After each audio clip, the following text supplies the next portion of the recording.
반갑습니다. 원기 107년 9월 21일 수요방 공부방 시작하겠습니다. 오늘은 의도유목 10조를 이어서 11조부터 15조까지 함께 공부하겠습니다. 먼저 임도훈 교우님께서 강연해 주시고 김성현 교우님께서 설교 말씀해 주십니다. 박수로 모시겠습니다.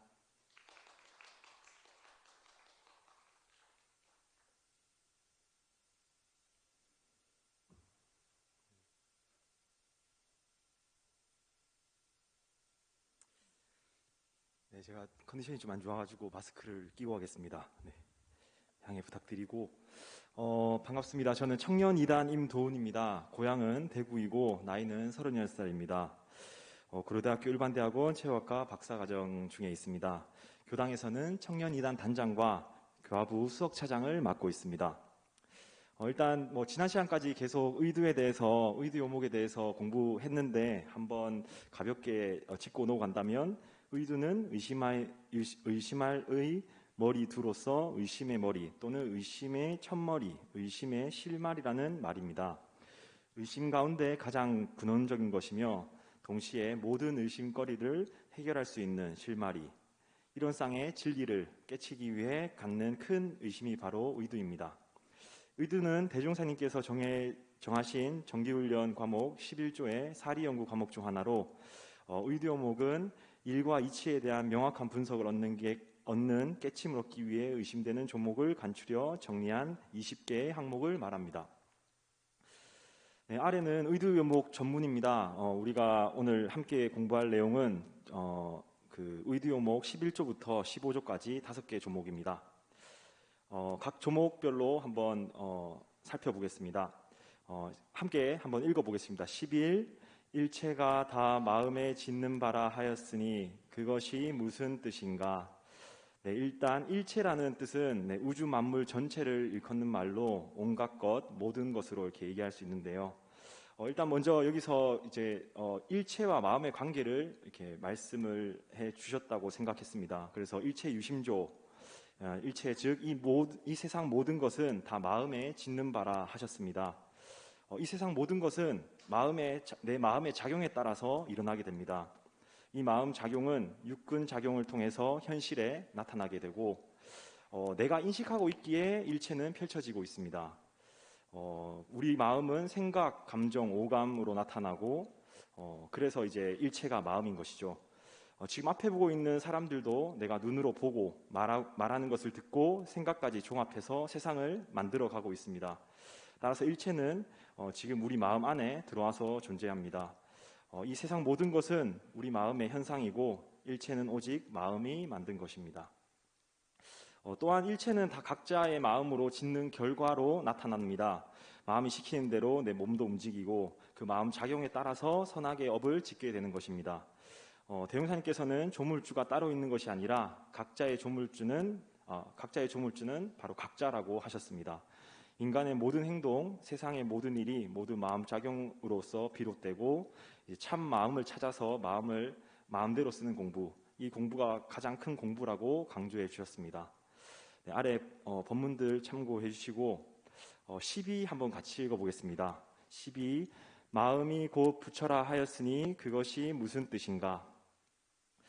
부처는 마음의 근본인 성품자리를 깨달아서 그 자리를 알아서 실생활에 활용하는 분을 말하죠. 여기서 마음은 진리를 깨친 마음이 바로 부처와 같다, 이런 뜻인 것 같습니다. 우리가 끊임없이 수행을 통해 본래 마음을 알고 활용하면 그 자리가 바로 부처라고 할 수 있습니다. 우리는 이미 부처라고 하죠. 이 마음은 누구나 다 가지고 있습니다. 부처와 중생, 이제 오직 한 생각, 한 마음 깨닫고 못 깨닫는 그 차이라고 합니다. 성별이나 외모, 연령의 차이가 아니고 우리의 마음을 어떻게 쓰느냐에 따라서 부처가 될 수 있습니다. 부처가 먼 곳에 있지 않고 한 마음이 곧 부처라는 것을 알아서 경계 따라 경계를 대할 때마다 어리석지 않게, 그르지 않게, 요란하지 않게 하게 된다면 그때가 바로 부처고, 반대로 어리석고 그르고 요란하면 그때가 바로 중생이 되는 것 같습니다. 결국 온전한 생각으로 치사하는 공부를 끊임없이 해서 요란하지 않고 어리석지 않고 그르지 않게 되면 우리는 곧 부처일 것입니다. 13 함께 읽어보겠습니다. 중생의 윤회되는 것과 모든 부처님의 해탈하는 것은 그 원인이 어디 있는가? 네, 일단 중생은 끊임없이 죄업을 짓습니다. 희노애락 그런 감정으로서 경계에 끌려서 악업을 짓고 지은 업으로 육도를 윤회하게 됩니다. 네, 매우 이리저리 끌려다니고 경계에 끌려다니고 저리 끌려다니고 네, 매우 수동적입니다. 중생은 지은 업에 따라서 진급하기도 하고 강급하기도 하지만 부처님은 성품자리를 알아 실생활에 활용하면서 자신의 참나를 자기 마음대로 쓰게 됩니다. 참나를 통해 불보살들은 선업을 많이 짓게 되고 경계에 끌려다니는 것이 아니라 마음을 자유자재로 사용할 수 있습니다. 결국 윤회되는 것과 해탈하는 것은 불생불멸 인과보응의 이치의 바탕에서 참 마음으로 살아가느냐 못 사느냐가 원인일 것입니다. 네, 텅 빈 참 마음으로 산다면 욕심도 분별, 시비심도 없이 없어질 거고 육도 사생을 자기 마음대로 수용하는 생사를 초월한 자유자재한 삶을 살게 될 것입니다. 네, 14 함께 읽어보겠습니다. 잘 수행하는 사람은 자성을 떠나지 않는다 하니 어떠한 것이 자성을 떠나지 않는 공부인가? 네, 자성이란 본래 성품을 말하죠. 자성을 떠나지 않는 공부는 내 참나가 주인이 되어 사는 삶, 공부, 동정 간의 마음이 그름, 어리석음, 요란함이 없게 하는 공부를 의미합니다. 대부분 편할 때 여유가 있을 때는 마음을 잘 챙길 수 있지만 동할 때 습관과 음력에 끌리고 경계에 마음이 끌려서 죄업을 짓기 참 쉽습니다. 경계가 있을 때나 없을 때나 온전한 생각으로 취사할 수 있는 동정일여의 공부를 뜻합니다. 또한 무지선 무처선의 공부로 언제 어디서나 시간과 장소에 구받지 않고 항상 마음을 찾고 챙기는 공부를 계속 하는 것입니다. 항상 자성의 바탕에서 진짜 내가 주인으로 그 일에 이심하고 언제나 자성이 떠나지 않는 생활을 한다면 얼마나 좋을까 생각을 해봅니다. 네, 마지막으로 마음과 함께 읽어보겠습니다. 마음과 성품과 이치와 기운의 동일한 점은 어떠하며 구분된 내역은 또한 어떠한가? 네, 정산형사법어 제2 예도편 9장에서 심성이기에 대해서 말씀해 주신 것을 좀 참고했습니다. 먼저 체와 용의 의미를 알면 쉬울 것 같습니다. 체는 본체 또는 근본적인 것을 가리키는 말로 우주 만물이나 일체 차별 현상의 근본으로 상주불멸하는 진리의 본래 모습 또는 진리 그 자체를 의미한다고 합니다. 용은 작용 또는 현상, 파생적인 것을 가르치는 개념입니다. 그래서 체와 용은 진리를 설명하기 위한 그런 개념이지만 두 가지 측면이 하나의 진리의 양면임을 밝혀서 체용일원이라고 합니다. 따라서 성품이 근본 성질로 체가 되고 마음이 용이 될 것입니다. 네, 이제 가을이 왔습니다. 가을에 단풍이 드는 것은 자연의 이치입니다. 햇빛이 강한 무더운 여름에 햇빛이 약해지고 선선해지는 가을 기운에 따라서 잎에 그 엽록소가 적어지게 되고 단풍이 들게 됩니다. 그래서 이치가 바로 체가 되고 기운이 용이 되지 않을까 생각해 봅니다. 이치 속에서 변화하는 것이 기운이고 이것은 결국 하나로 돌아가고 있습니다. 체와 용을 나눌 때는 구별이 되지만 크게 보면 결국 하나일 것입니다. 네, 강연을 마치면서 이번 강연을 준비하면서 제가 맡은 의두요목에 대해서 연마해보는 정말 좋은 계기가 되었습니다. 제가 신입교도일 때는 인과가 있을까? 과연 내생이 있을까? 하는 식의 의문이 들었다면 지금은 그것을 바탕한 의두를 연마하고 있습니다. 의두에 대한 흥미와 관심도 더욱 생기게 된 것 같습니다. 또 이번 강연을 통해서 의두가 결코 책을 읽거나 그런 사량으로 깨칠 수 없다는 감상도 들었습니다. 교무님께서 지묵으로 된 경전을 열심히 읽어도 내 안에 빛나는 경전을 발견할 수 없다고 하셨습니다. 지묵으로 된 경전도 열심히 읽고 오늘의 강연과 원불교 공부를 바탕으로 의두의 연마를 끊임없이 정진해 보겠습니다. 네, 부족한 저희 강연 경청해 주신 모든 분들께 진심으로 감사드립니다. 네, 감사합니다.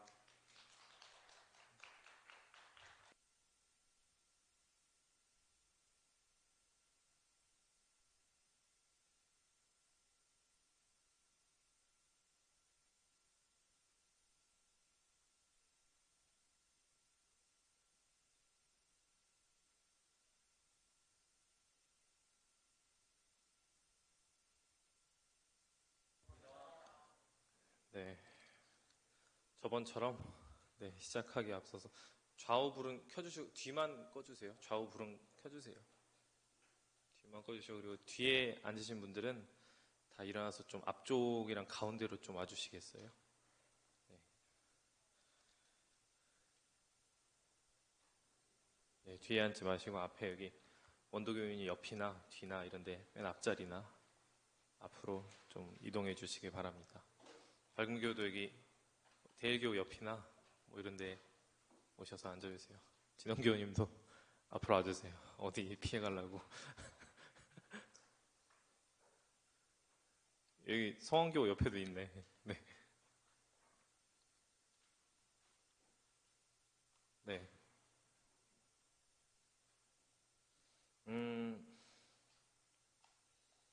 앞에 이제 임도훈 교우님이 워낙 또 설명을 잘 해주셔가지고 제가 편하게 또 할 수 있을 것 같습니다. 먼저 오늘 또 새로 오신 분도 계시고 그래가지고요. 이게 조금 오늘 어려울 수가 있습니다. 수행법회 때 뵀던 것 같은데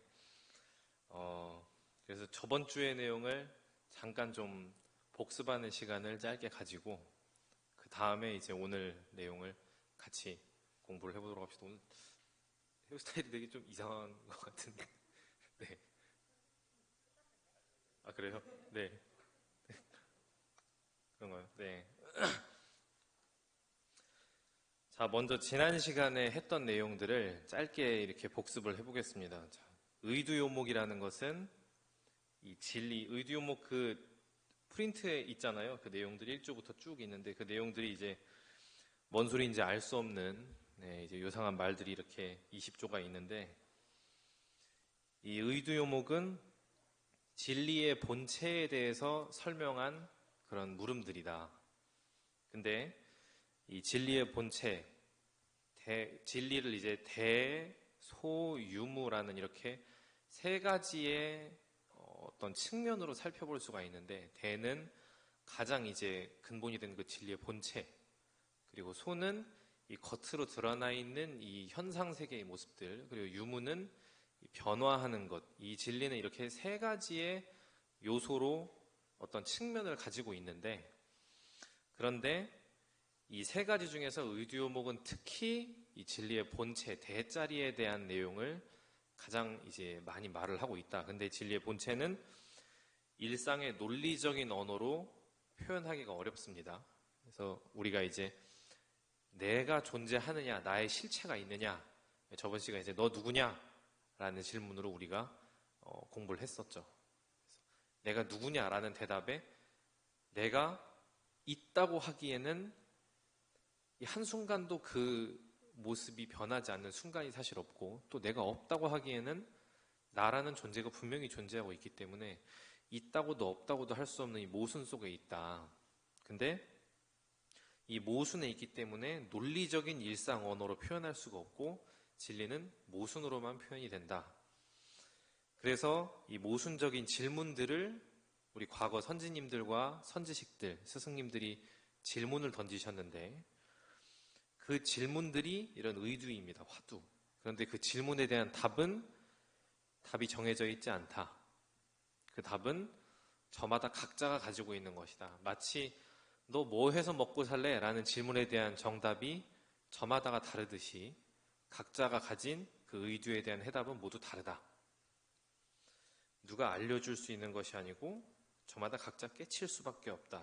그리고 의두요목 20조가 사실은 다 같은 하나의 얘기를 하고 있기 때문에 진리의 본체에 대한 하나의 이야기를 하고 있기 때문에 이걸 다 막 알려고 하는 것이 아니라 하나만 제대로 파고들어서 그 본래 의미를 내가 확실하게 깨닫게 되더라도 나머지 전체의 의미를 다 깨달을 수가 있다. 그러니까 의두요목을 막 다 알려고 욕심을 부릴 것이 아니라 이 중에서 하나만이라도 자기 마음에 드는 게 있으면 그거 하나만 지극하게 한번 들어보시라 라는 말을 드렸습니다. 그리고 의두를 늘 들고 살라는 것이 아니라 좌선 같은 걸 하고 좌선하고 이렇게 마음이 맑아졌을 때 그럴 때 한 번씩 의두를 들면은 훨씬 더 효과적으로 의두 공부를 할 수 있다. 이 내용을 이제 저번 시간에 말씀을 드렸고 이제 쭉 이제 의도들을 한번 살펴보았습니다.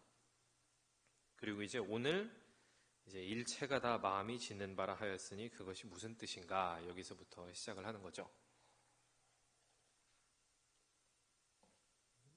요 11조가 좀 중요해요. 11조가 좀 중요합니다. 11조는 오늘 할 의두 요목의 전체 내용을 다 아우르는 그 조목입니다. 그렇기 때문에 여러분이 11조의 내용을 계속 생각을 하면서 나머지 조목들을 보셔야 돼요. 11조가 오늘의 가장 키가 되는 문장입니다. 일체가 다 마음에 짓는 바라 하였으니 그것이 무슨 뜻인가? 이것을 이제 원래 불경의 한자로 일체유심조다. 일체가 유 있는데 어떻게 있냐? 심조, 심 마음이 조성한 것이다, 만든 것이다 라는 표현인데 이 말 전에 들어보셨던 분, 일체유심조 이 말을 전에 들어보셨어요? 일체유심조 되게 유명한 말이거든요, 불교에. 근데 또 한편으로는 제일 잘못 알려진 말이기도 합니다, 이 표현이. 이게 보통 어떻게 전달이 돼 있냐면은 모든 것이 마음먹기에 달렸다 이렇게 해가지고 보통 이제 마음가짐에 대한 내용을 막 하면서 이제 막 수험생들한테 이제 다 수능 공부할 때 다 마음먹기에 따라 너네가 다 수능 1등급도 나올 수 있는 것이고 뭐 이런 식으로 해서 저도 학원에서 이 말을 처음 들었거든요. 이게 되게 그렇게 아주 유명하게 널리 알려지고 잘못 알려진 그런 내용입니다. 왜냐? 그것은 비유잖아요. 비유. 모든 게 마음먹기에 따라 달렸다를 이제 일체유심조라고 한다는 말은 모든 것이 마음에 짓는 바라는 게 이제 비유적인 표현이라는 소리잖아요. 근데 사실 이제 공부를 하고 이 진리에 대해서 탐구를 깊이 하면 할수록 우리가 알게 되는 것은 이것이 놀랍게도 아주 담백한 사실이라는 것입니다. 담백한 팩트를 이야기하고 있는 것입니다. 이거는 모순이 아닙니다. 그러니까 실은 이 마음 밖에 아무것도 없기 때문이죠. 심외 멱불이라고 하는데 여러분이 저번 시간에도 말했지만은 제가 오늘 막 정답을 말씀드리지 않아요. 그리고 여러분도 계속 생각을 해보셔야 됩니다. 계속 고민을 하고 생각을 하는 그런 시간으로 이 시간을 쓰셔야 됩니다. 이론상의 진리를 보면은 이론상의 진리장에서 이렇게 이야기를 합니다. 시방 세계가 다 장중의 한 구슬처럼 드러난다라는 표현이 있어요.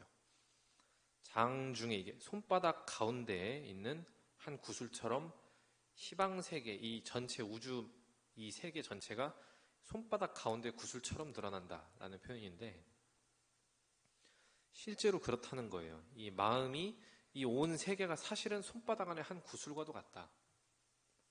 그리고 이 세상 전체가 다 마음이 짓는 바다. 이것은 근데 여러분이 체험이 좀 필요합니다. 그러니까 저번 수행법회 시간에 우리가 그런 말을 한 적이 있어요. 그러니까 여러분이 경주교도 앞으로 와주시고 단전주선을 열심히 하다 보면은 단전이 처음에는 하나의 점에 불과하지만 이것이 점점 커져서 막 야구공만해졌다가 축구공만해졌다가 내 몸 전체를 다 뒤엎고 나중에는 이 온 우주를 다 둘러싸서 이 세상에 단전 아닌 것이 없는 그런 체험을 하게 되는 순간이 있거든요. 그런 선정에 들었을 때 그런 체험들을 할 수가 있습니다. 나중에는. 근데 그렇게 확인을 하고 보면은 일체 세상 만물 어느 것 하나가 단전이 아닌 것이 없어요. 그리고 내가 아닌 것이 없습니다. 거기서 보면은 내가 아닌 것이 단 하나도 없기 때문에 나의 마음 먹기에 따라 나의 마음이 모든 것을 다 만들고 있는 것입니다. 이것을 아까 도은교님 말씀하신 것처럼 이제 인식론으로서 이해를 하면은 나의 의식이 인식을 하고 있기 때문에 세상이 있다. 그래서 이 마음이 짓는 것이다라고 표현을 하면은 되게 논리적인 표현이 되는데 말씀드렸죠. 이 진리는 논리의 언어로서 표현할 수 없습니다. 그 말도 하나의 이해하는 방법이지만은 그보다는 이 문장이 실제 그렇다. 이 문장을 그대로 이해하려는 노력이 필요해요. 일체가 다 마음이 짓는 바다. 예를 들어 내가 김성현인데 이 앞에 있는 강혜지도 내 마음이 만든 거다. 앞에 있는 양도인도 이대일도 다 내 마음이 지은 바다. 라는 이 문장 그대로의 이해가 좀 필요해요. 이 문장 그대로의 이해. 내 마음에 따라 저 사람이 바뀐다라기보다 이 문장 그대로 이해를 하는 게 보다 이 진리의 본체에 더 가까운 이해입니다. 그 시각을 가지고서 이해를 하셔야 돼요.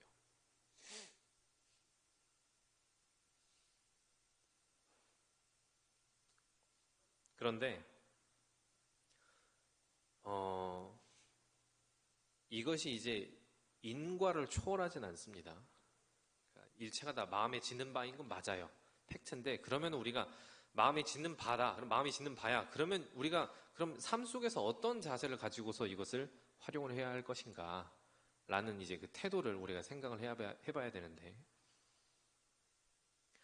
가끔 이게 인과를 무시하는 오류를 범할 때가 있어요. 이게 저는 시크릿의 오류라고 이야기를 하는데 한때 그 시크릿이라는 말이 유행했던 거 기억하세요?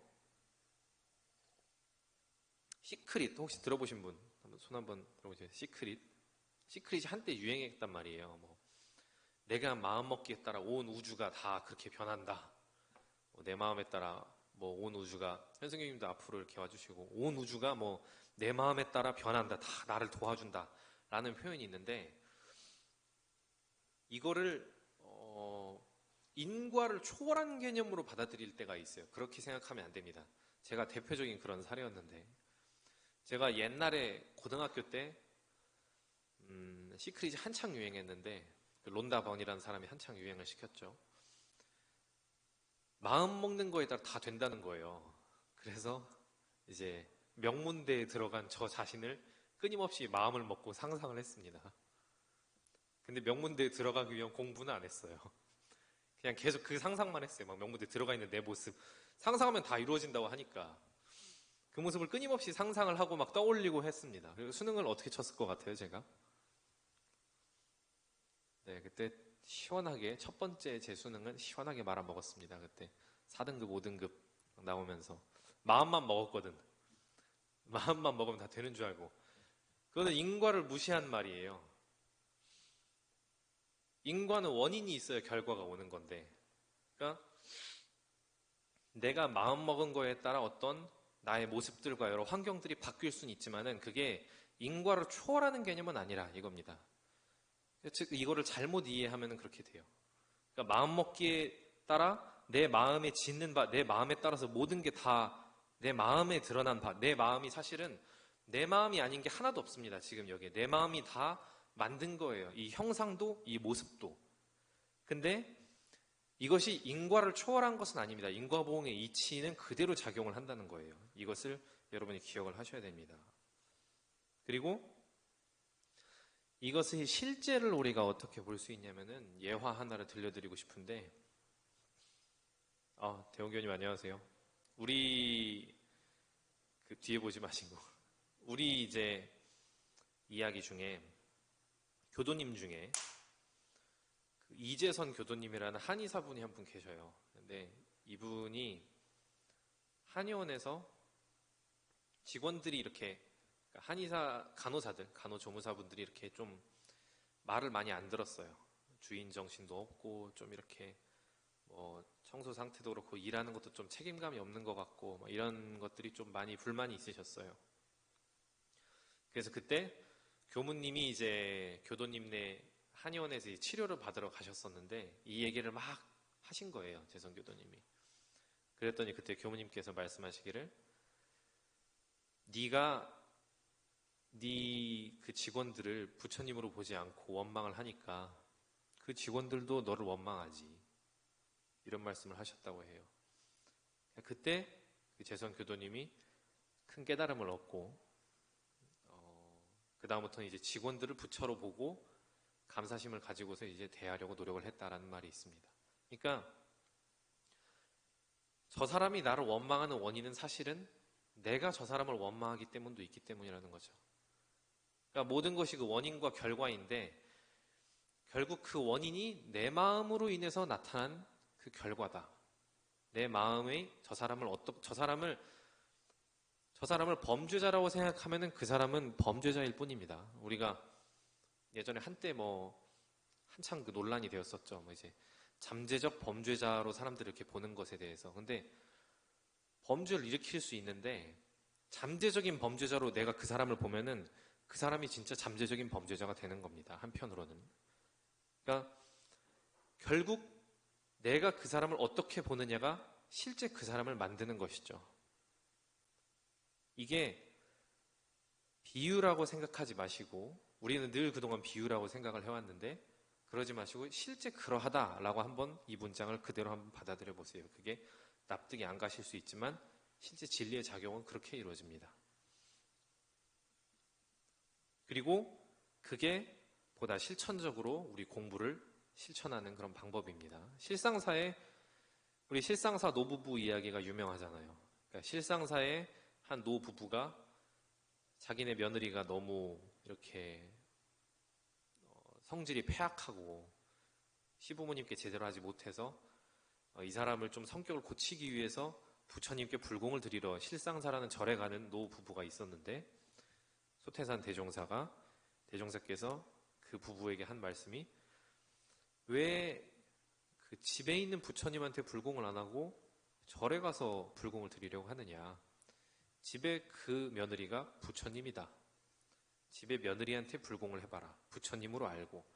그래서 그 며느리한테 맛있는 것도 사주고 이야기도 잘 들어주고 마치 부처님한테 불공을 하듯이 대했더니 실제로 그 며느리가 변했더라. 이게 일체유심조를 가장 실천적으로 실천한 사례입니다.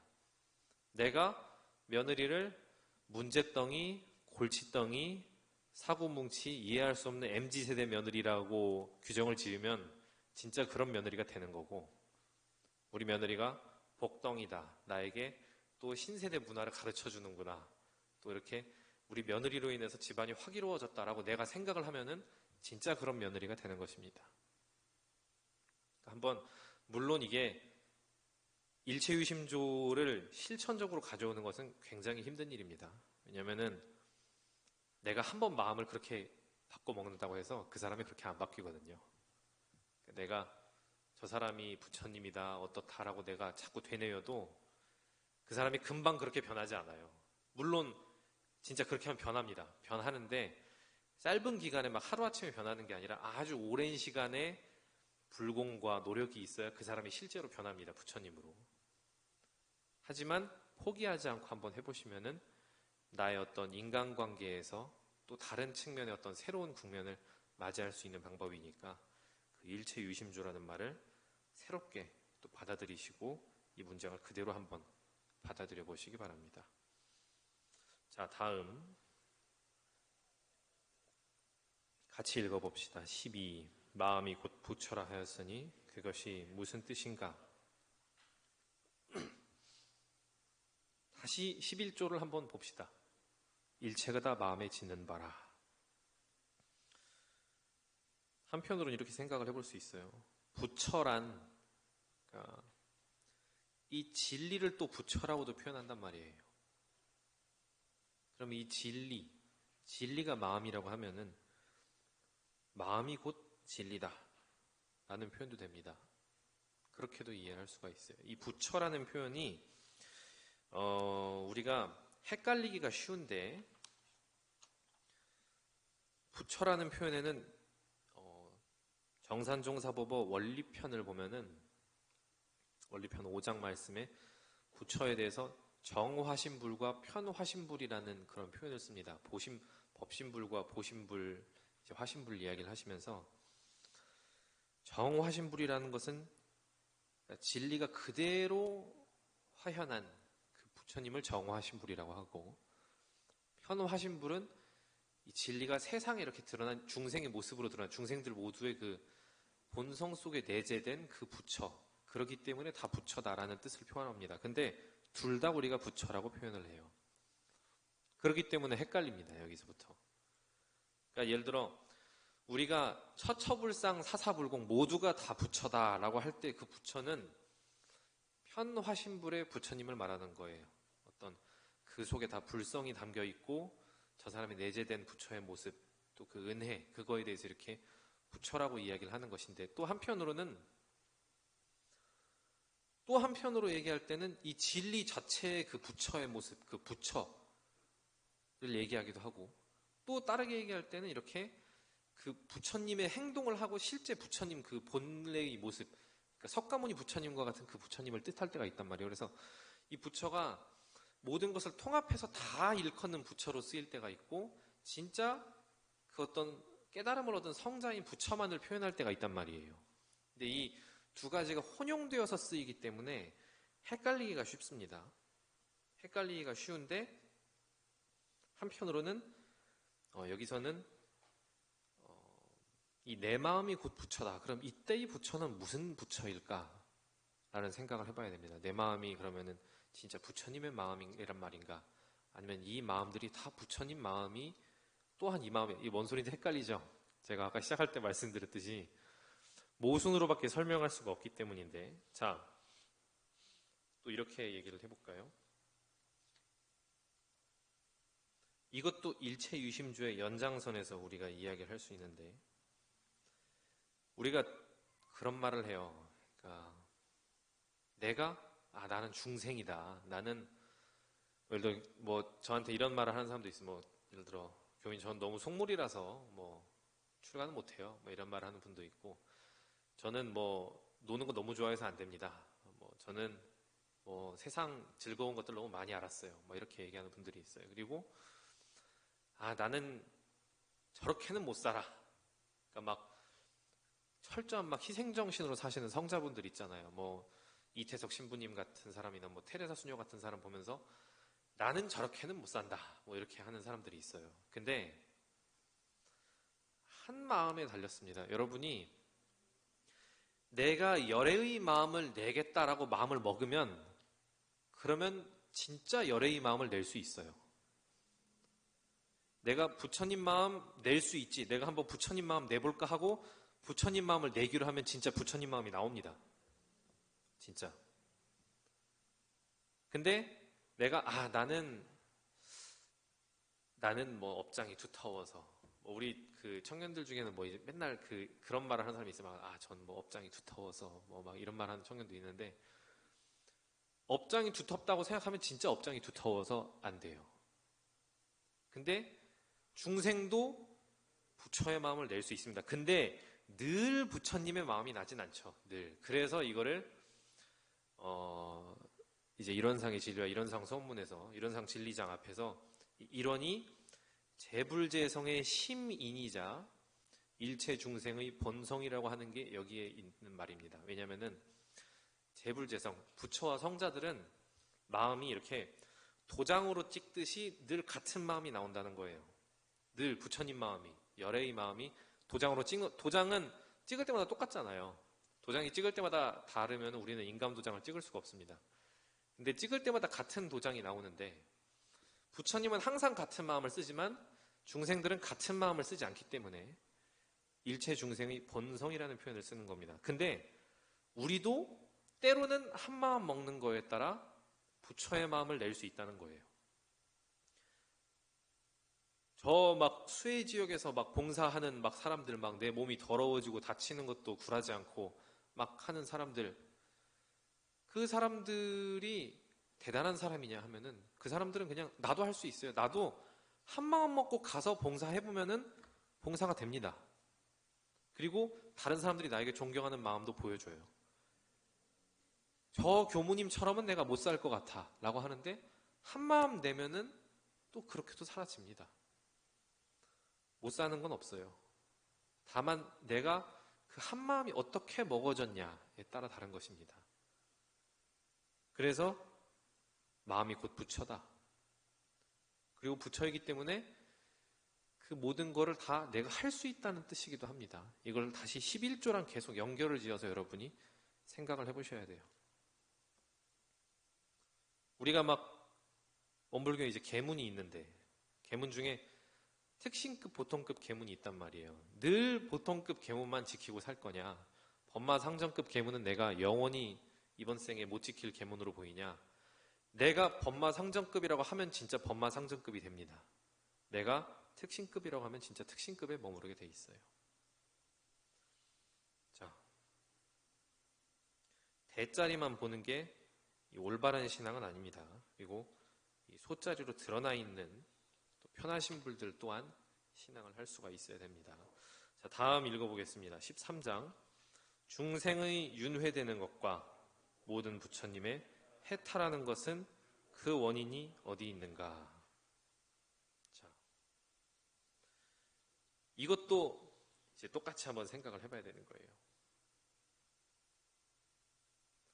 이 임동교님께서 이 자료에서 그 서품 1장의 내용을 이렇게 좀 말씀을 해주셨는데, 그러니까 결국 이 불생불멸과 인과보응의 이치다라는 말씀을 해주셨습니다. 그러니까 대종사님이 서품 1장에서 그 본인이 깨달은 이 진리의 내용에 대해서 이렇게 말을 해요.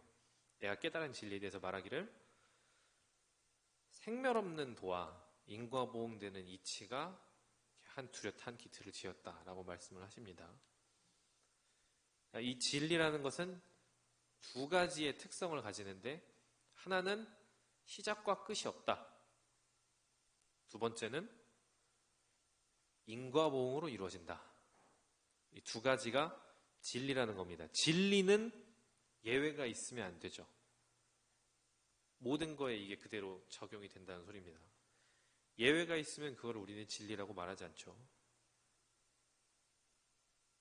예를 들어 만류인력의 법칙이라고 하는데 2는 MC 제곱이다 이런 말들.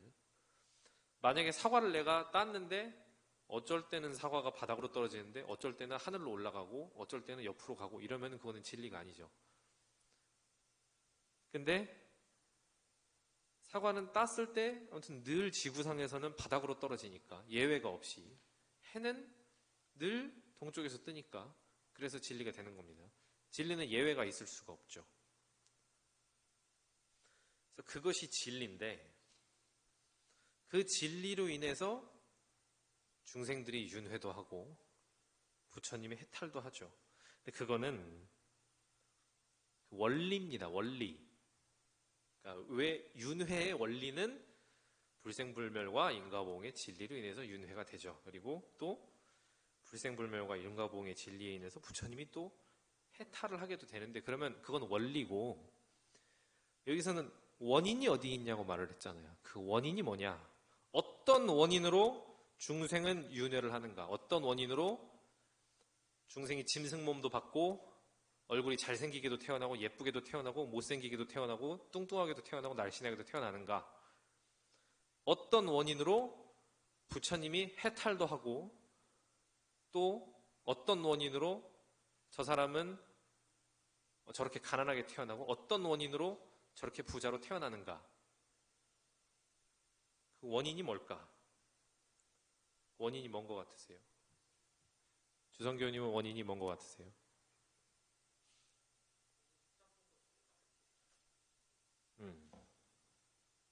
민구는 원인이 뭐라고 생각해요?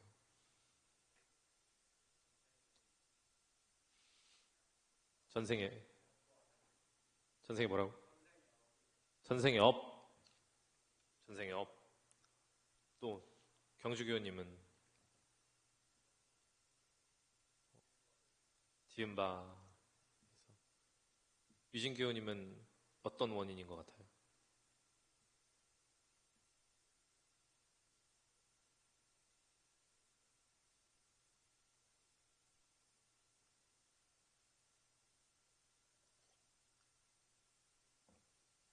좀 어려워요. 민경교님은 어떤 원인인 것 같아요?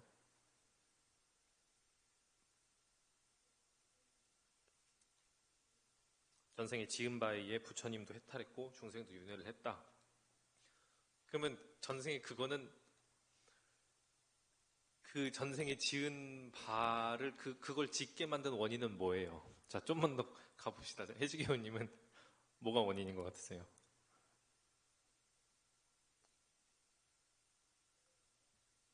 자, 조금 제가 아까부터 계속 자, 오늘 뭐를 계속 어떤 문장을 계속 생각해 보라고 했죠? 네. 자, 처음으로 돌아가 보자는 거예요. 일체 유심조라고 앞에서 했잖아요. 그 원인은 이 내 한 마음이라는 거예요.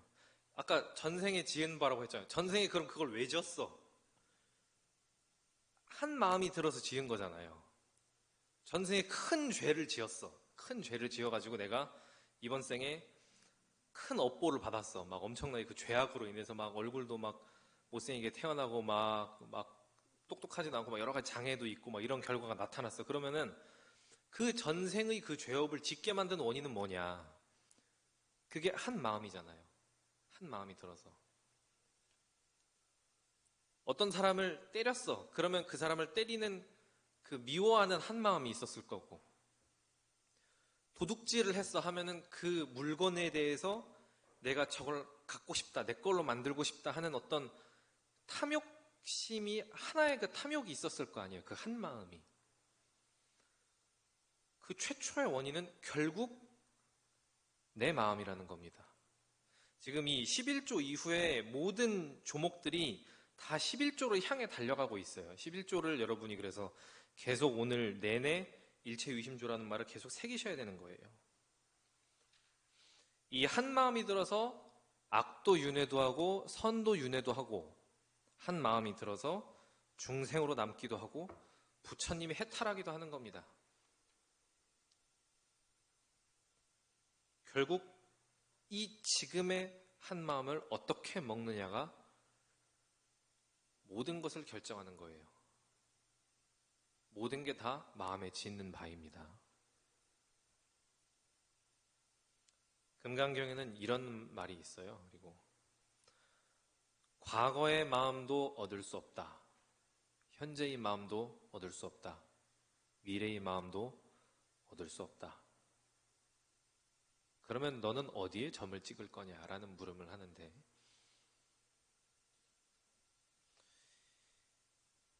이 과거심 불가득, 현재심 불가득, 미래심 불가득이라는 말이 어떤 뜻이냐?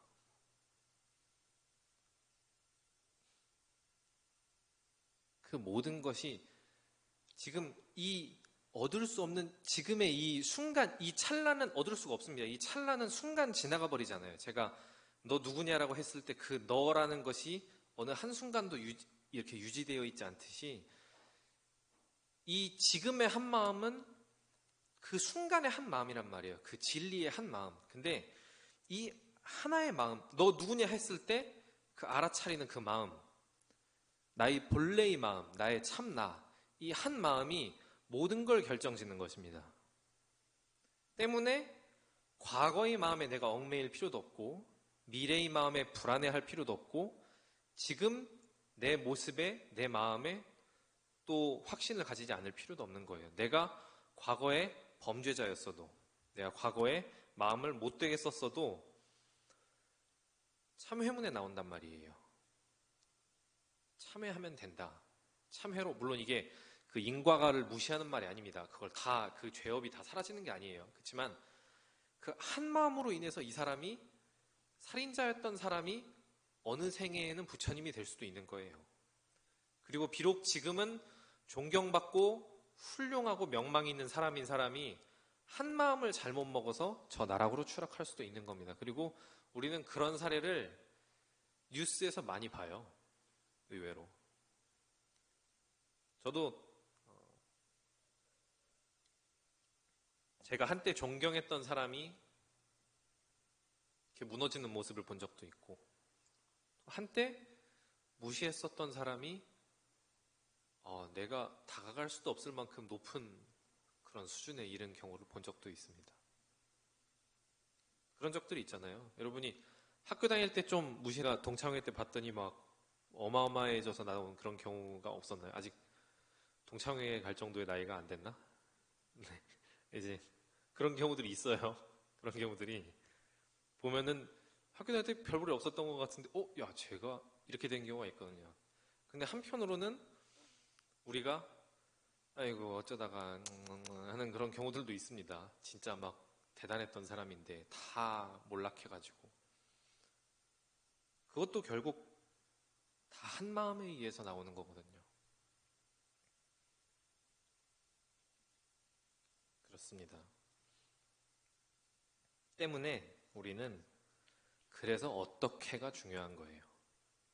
우리가 이 진리에 대한 공부를 하다 보면은 물론 이런 질문들을 가질 수 있어요. 나는 왜 태어나서 왜 살아가고 왜 죽는가? 인간은 왜 만들어진 것인가? 이 지구는 왜 지금의 모습으로 존재하는 것인가? 이런 왜라는 의문들이 물론 의미가 있는 의문들입니다. 그리고 그런 질문들을 깊이 탐구하는 과학자들로 인해서 우리 문명들이 계속 발달하죠. 그런 기초과학에 의해서. 그렇지만 한편으로는 수행자라면은 그리고 원불교인이라면은 그 진리에 대한 부분은 성자가 깨달아서 밝혀놓은 부분이고 우리가 깨달아서 알아야 되는 부분이에요. 그렇다면은 우리가 아직 깨닫지 못했다면은 그 부분은 우리가 믿고 진리가 불생불멸의 인과보응이다. 그러니까 생과 멸, 시작과 끝이 없고 인과보응으로 이루어졌다라고 하면은 그걸 한번 그냥 믿어보는 거예요. 그거를 인과가 아닌 것 같은데 인과가 맞는 것 같은데 내가 살아보니까 그런 의문을 가지는 것보다도 이걸 믿고 그러면 나는 어떻게 살아야 되는가라는 의문을 좀 가져볼 필요가 있습니다. 인과보응으로 이루어져 있고 불생불멸로 이루어져 있는데 그리고 마음에 지는 바라고 하는데 그러면 나는 어떤 인생을 살아야 될까? 어떻게 삶을 살아야 될까? 그 질문이 보다 발전적이고 사회에 도움이 되는 질문이겠죠. 우리가 그러잖아요. 그 교전에 이제 4대 강령 중에 불법 활용이라는 게 나오는데 불교를 믿어서 무용한 사람이 되자는 게 아니라 세상에 도움이 되는 사람이 되자라는 게 이 원불교인들의 어떤 하나의 강령이란 말이에요.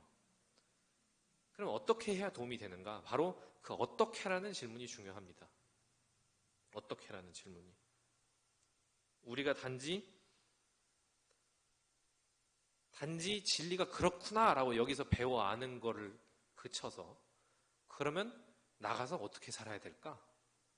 내가 저 사람과의 관계는 어떻게 해야 될까? 앞으로 어떤 인생을 살아야 될까? 라는 의문을 가지는 것이 보다 인생에 발전적이고 도움이 되고 이 설교가 여러분 삶 속에서 살아 숨쉬는 설교가 되는 거겠죠. 그게 아니면 여러분 여기에 그냥 일종의 그 종교적 호기심과 지적 허영심을 위해서 어떤 하나의 불교 철학 강의를 그냥 들으러 온 거에 지나지가 않죠.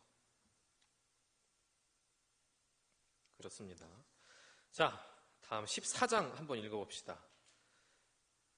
잘 수행하는 사람은 자성을 떠나지 않는다 하니 어떠한 것이 자성을 떠나지 않는 공부인가?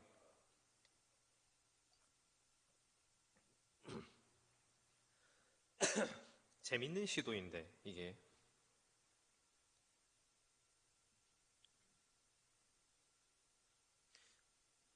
어떤 게 자성을 떠나지 않는 공부인가? 이게 되게 재미있는 시도예요. 왜냐면은 제가 지난 시간에 얘기했었는데 그 현상으로 드러난 것들은 다 짝한다고 했던 말 다 기억하세요? 그러니까 남녀, 노소, 나, 너 이렇게 다 짝을 지어져 있는데 근데 본래의 나는 본래의 진리의 대자리에는 짝을 하지 않는다라는 말씀을 제가 드린 적이 있는데 근데 이거 보세요. 자성을 떠나지 않는다고 하잖아요. 그럼 떠나지 않는 거에 떠나는 거에 짝이 뭐예요? 떠나지 않는 게 짝이잖아요. 벌써 짝이 져 있죠. 떠난다, 떠나지 않는다. 머문다, 떠난다. 벌써 짝이 지어져 있잖아요. 그러면 이거는 이미 현상으로 나와 있는 겁니다. 이거는 이미 현상에 나와 있는 말을 하고 있는 거예요. 그러면은 한번 이렇게도 얘기를 해볼까요? 그러면 본래의 자성, 본래의 진리라고 했을 때 우리가 자성을 떠날 수 있을 것 같아요? 성환교님 어떻게 생각해요? 자성을 떠날 수 있을 것 같으세요? 떠날 수 있을 것 같아요? 어떻게? 함부로 살고.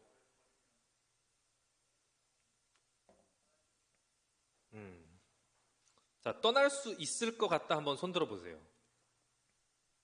떠날 수 있을 것 같다. 왜? 갑자기? 그럼 떠날 수 없을 것 같다. 네. 왜 떠날 수 없을 것 같으세요? 새로 오신 분 오늘 한번.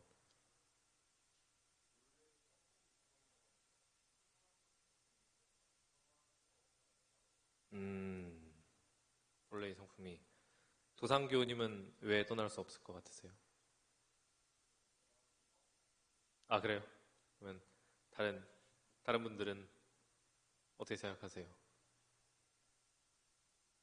자, 정답은 떠날 수 있기도 하고 떠날 수 없기도 합니다.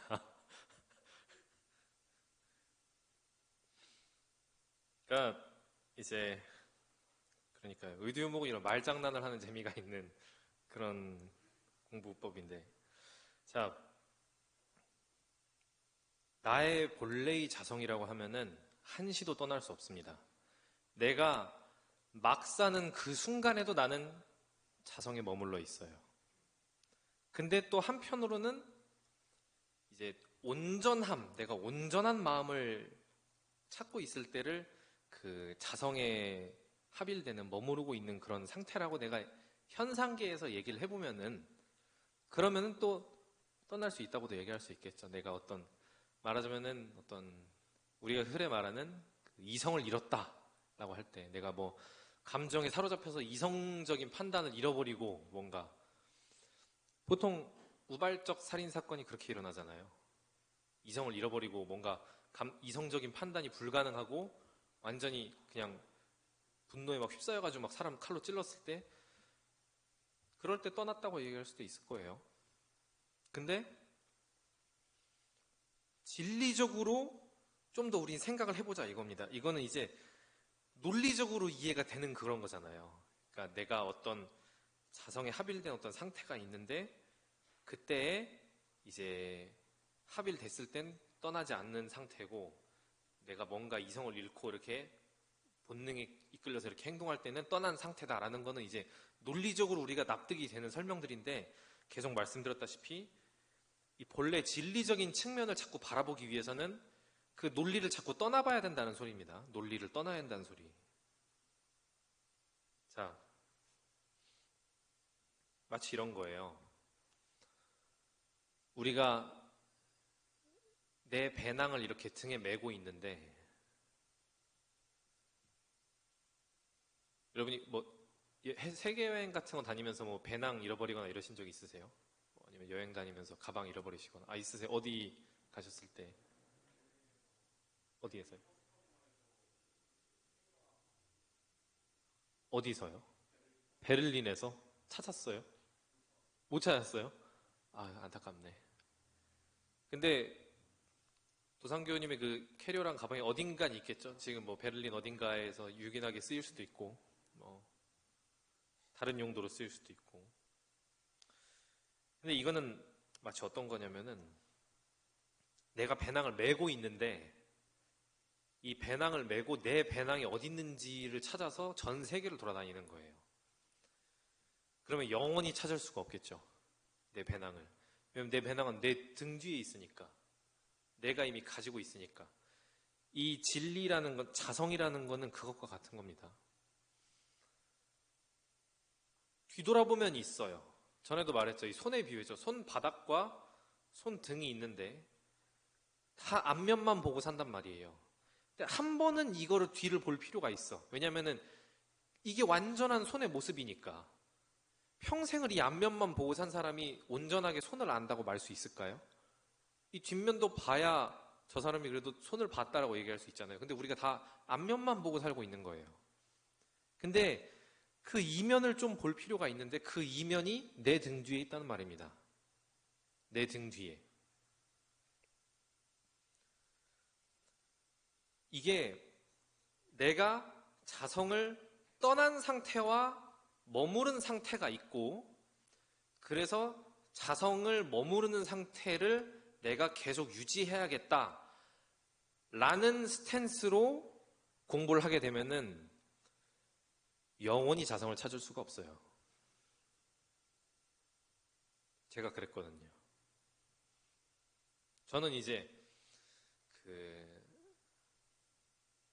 우리가 이렇게 좌선을 하게 되면은, 좌선을 열심히 하면서 이렇게 깊은 선정에 들게 되면은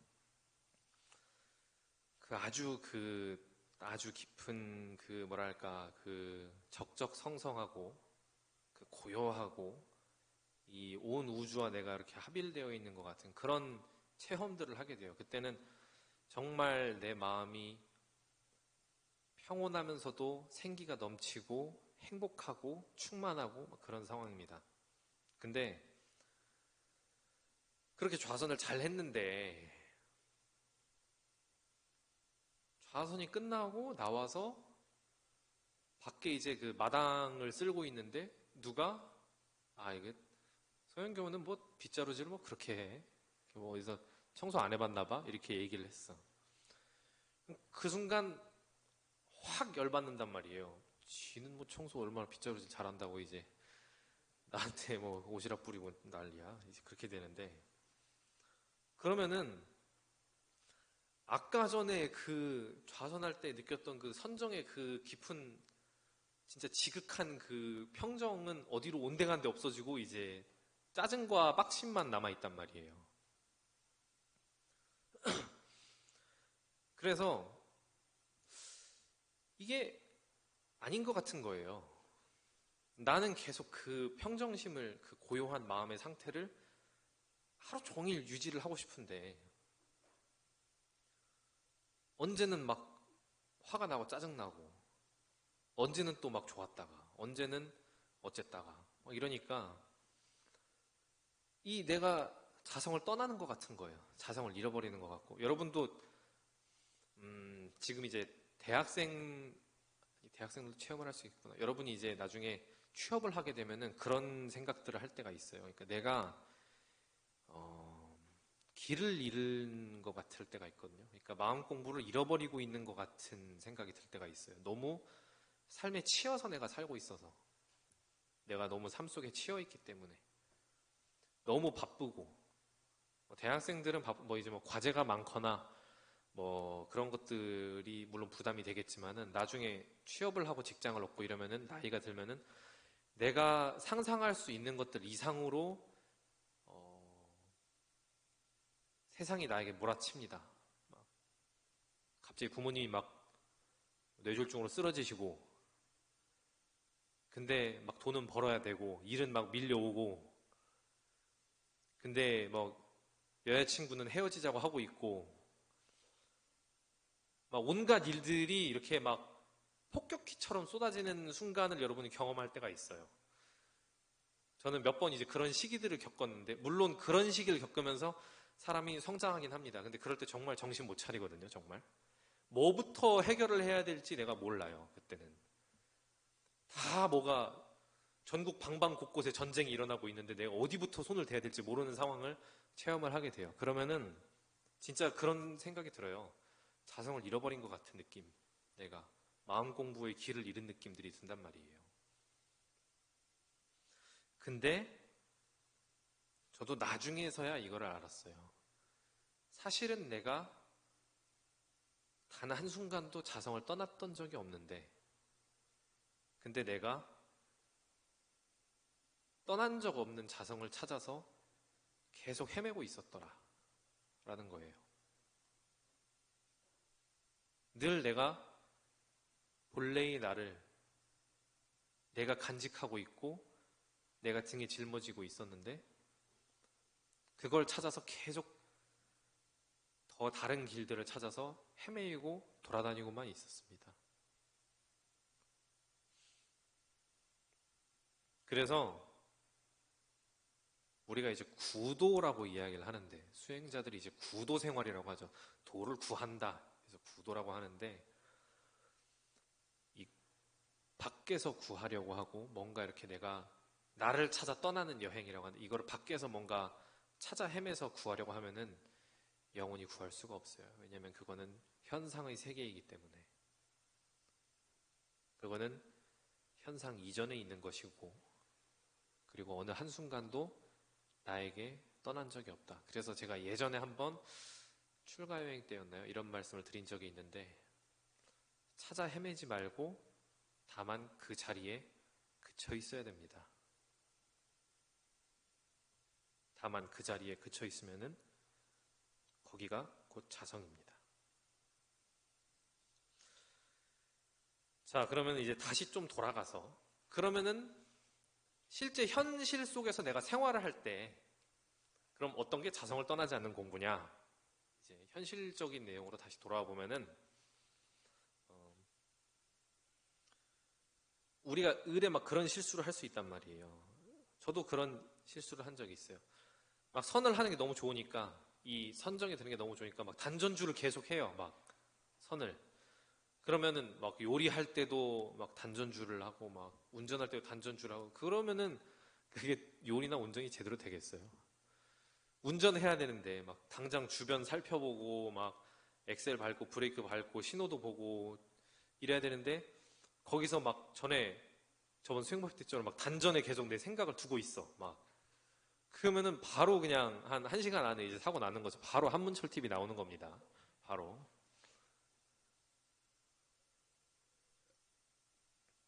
그러면 일상 속에서 자성을 떠나지 않는 공부는 뭐냐?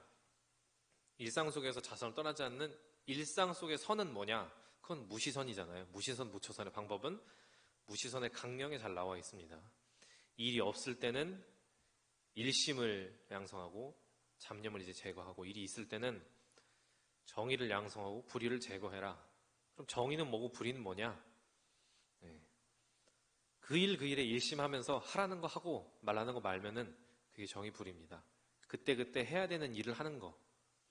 운전할 때는 운전하고 밥 먹을 때는 밥 먹고 일할 때 일하고 화장실 가서 화장실 가고 샤워할 때 샤워하고 청소할 때 청소하고 그때 내가 해야 할 일을 일심으로 집중해서 내 책임 범위 안의 일들을 빠짐없이 하는 것.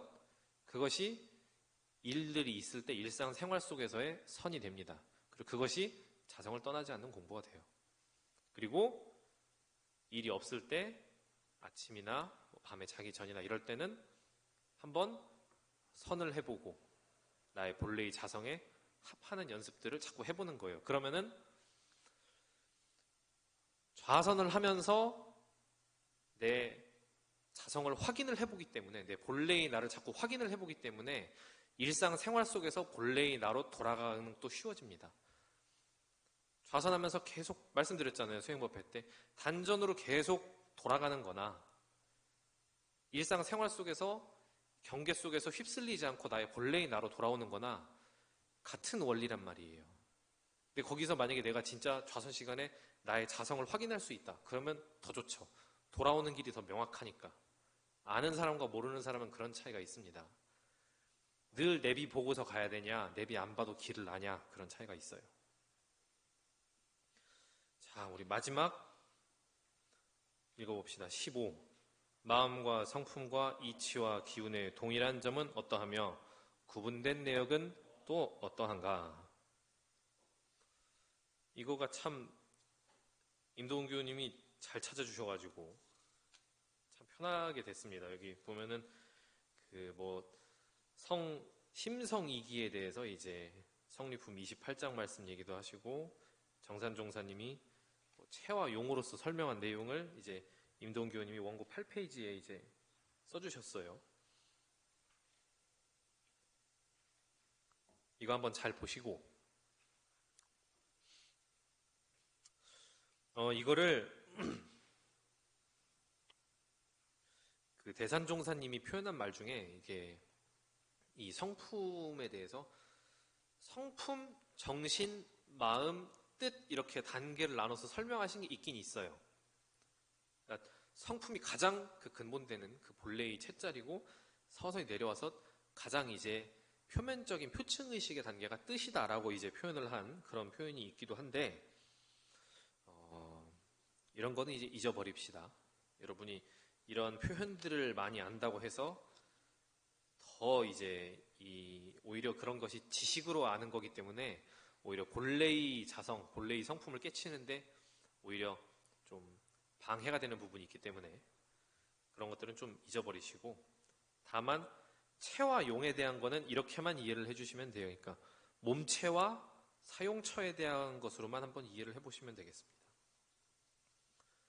성품은 몸체가 되고 그것이 이제 사용될 때 그것은 마음이다. 그리고 이치가 몸체가 되고 이것이 드러날 때 기운이다. 이렇게 이야기를 해볼 수 있는데, 자, 이게 뭔 소리냐?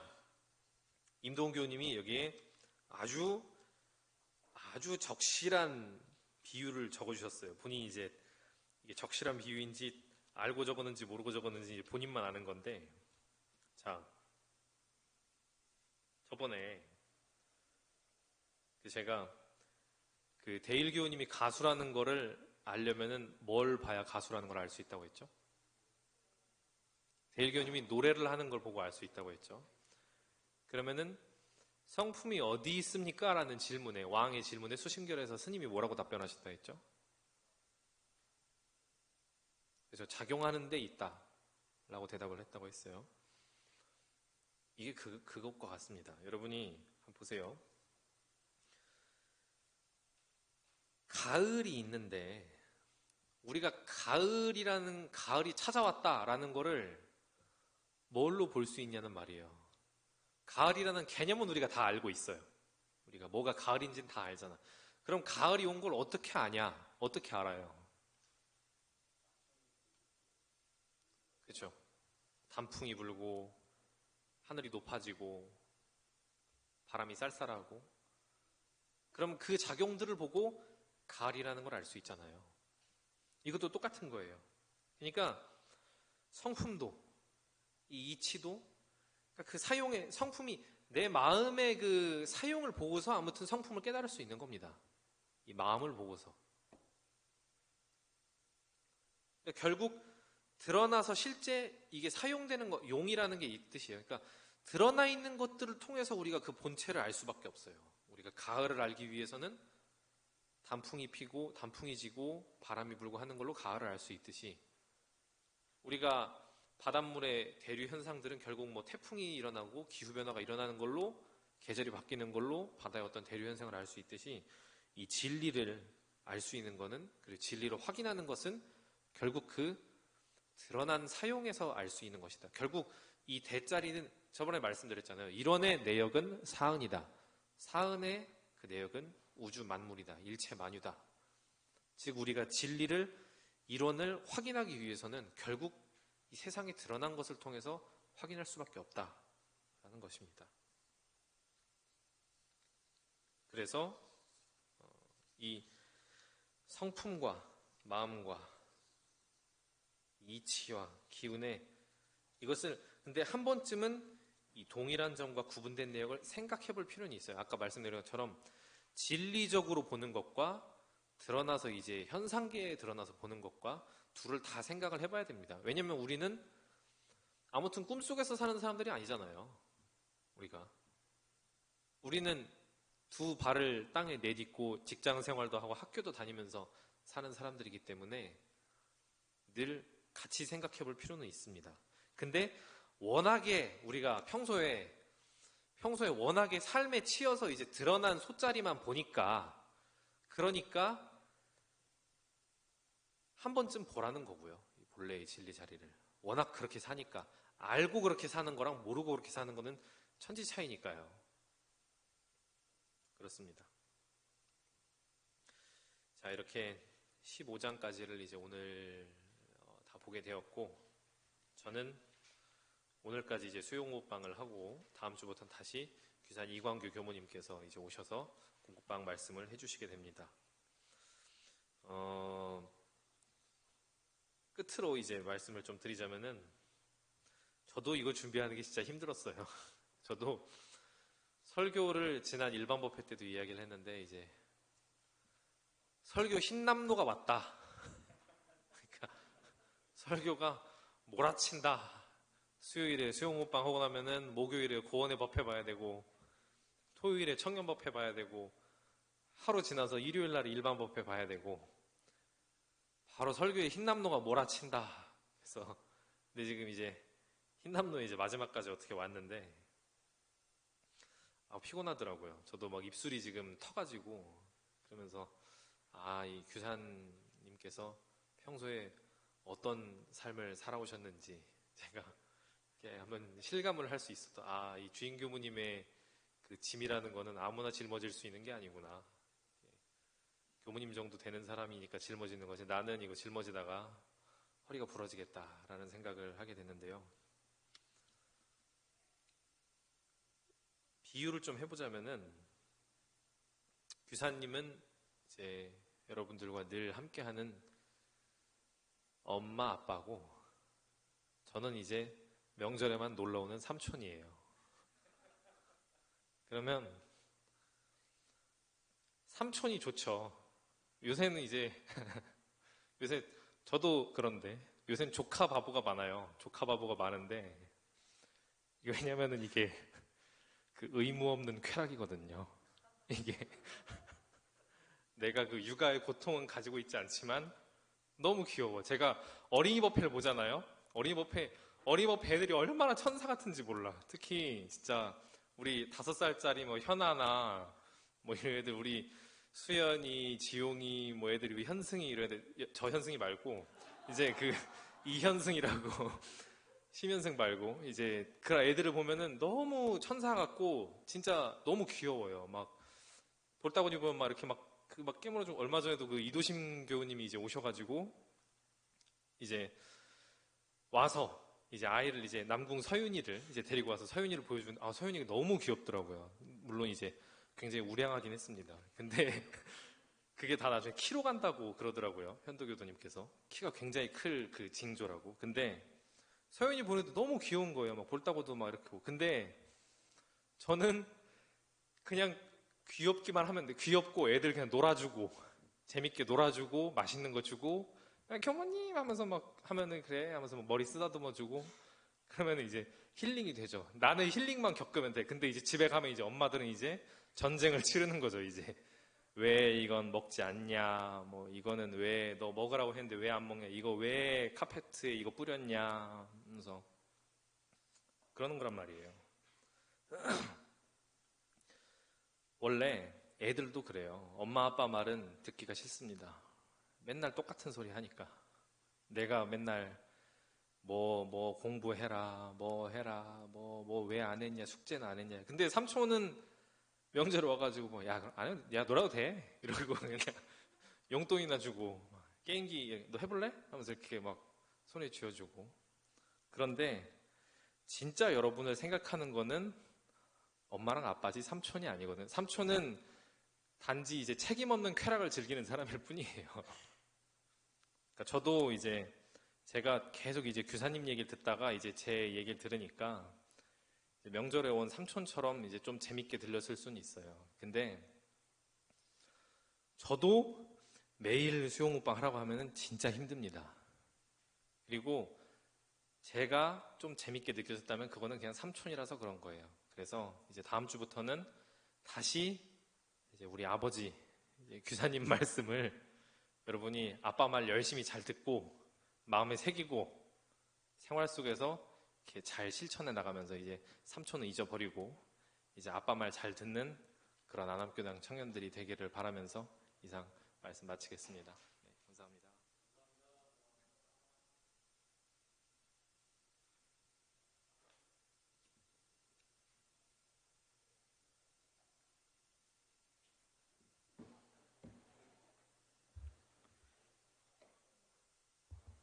네, 설명기도 올리겠습니다.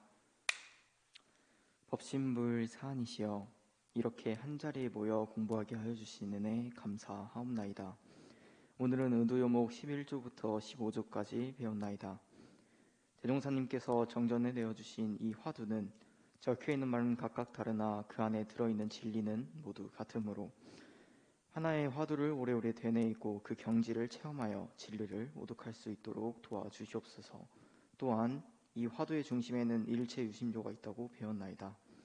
우리가 지금 한 마음을 어떻게 먹고 행하느냐에 따라 중생이 될 수도 부처가 될 수도 있나니 한 마음을 올바로 사용하여 부처와 같은 마음을 신법을 사용할 수 있도록 하여 주시옵소서. 일심으로 기도 올리옵나이다. 네, 오늘 공연은 전대원 교우님께서 해주시겠습니다. 네, 박수로 모셔주세요.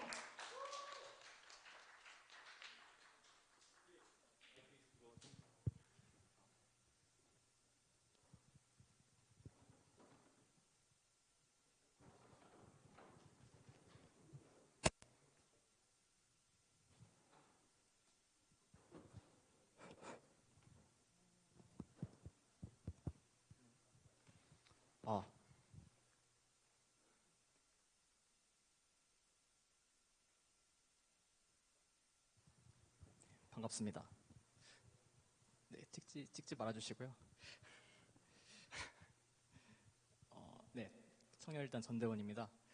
오늘 제가 공연할 노래는 10cm의 콘서트입니다. 원래 오늘이 아니라 어떤 다른 날 불렀어야 했는데 이제 오늘 부르는 것은 이제 여러분들의 착각일 수도 있고 아닐 수도 있습니다.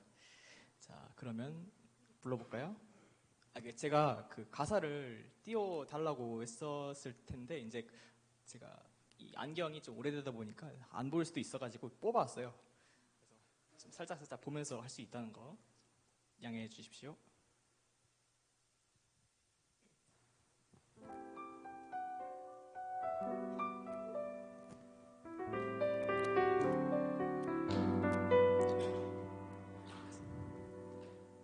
이건 세상에서 제일 비싼 단독 공연 가서 나온 관객은 너 하나 활약막이 되고 놀라가기 전에 그날까지만 주의해줘요. 세상에서 제일 편안한 쓸가 입고 제일 좋아하는 자리에 누워 배터리가 바닥나지 않게 좀 좋아 상태를 항상 유지해줘요. 듣고 싶은 노래를 말만 해 everything. 입이 심심할 때는 coffee, popcorn, anything. 너무 부담 주지 말고 편하게 들어줘. 내가 너무 떨리니까 오직 너에게만 감동적인 노래. 오직 너를 웃게 하기 위한 거라. 내가 너무 설레서 못 되게 만들 거야. 제일 크게 소리 질러줘. 누구보다 특별한 너의 취향을 알아. 달콤한 대사는 듯하지하게. 근데 다음 곡이 중요해. 볼륨 높여봐. 기억나니 우리 그날 그 노래. 내가 너무 진지해 보여도 웃지마. 누가 봐도 완벽한 노래는 아니지만 난 연습한 부분을 너 때문에 틀리잖아. 아직 나는 너무 떨리니까 오직 너에게만 감동적인 노래. 오직 너를 웃게 하기 위한 거라. 내가 너무 설레서 못 들게 만들 거야. 크게 소리 질러. 이 공연은 거의 다 끝나가고 있어. 어땠는지 말해줘 문자로. 너무나 했었지만 졸린 거 이미 알고 있어. 기대해줘 마지막으로. 이 중에서도 제일 감동적인 노래. 오직 너를 웃게 하기 위한 거라. 내가 너무 설레서 못 들게 만들 거야. 지금이야 제일 원하는 것만 해. 어떤 노래 다시 듣고 싶어. 다시 내가 원해. 설레지 들지 모르지.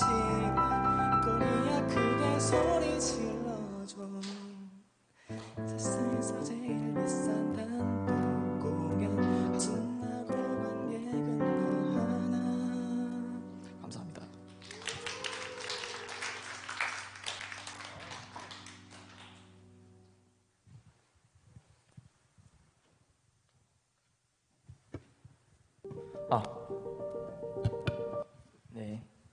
이상으로 수요마음 공부방 마치겠습니다. 네, 마치기 전에 새로 오신 분 소개가 있겠습니다. 네, 앞으로 한 번 더 와주시겠어요?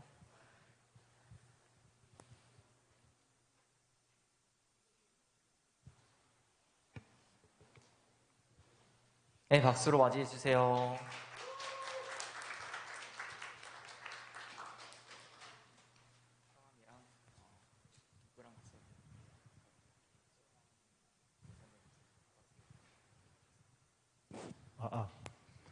네, 안녕하세요. 네, 이름은 손준혁이고요. 나이는 24살이고, 지금 맹설이 교회 소개로 오게 되었습니다. 네, 수요 공부방은 그냥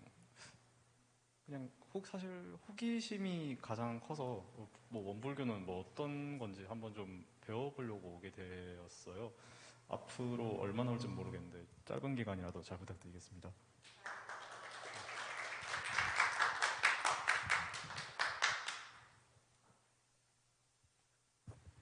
네, 이번엔 진짜로 이상으로 원기 107년 9월 21일 수요마음 공부방 마치겠습니다. 마음공부 잘합시다.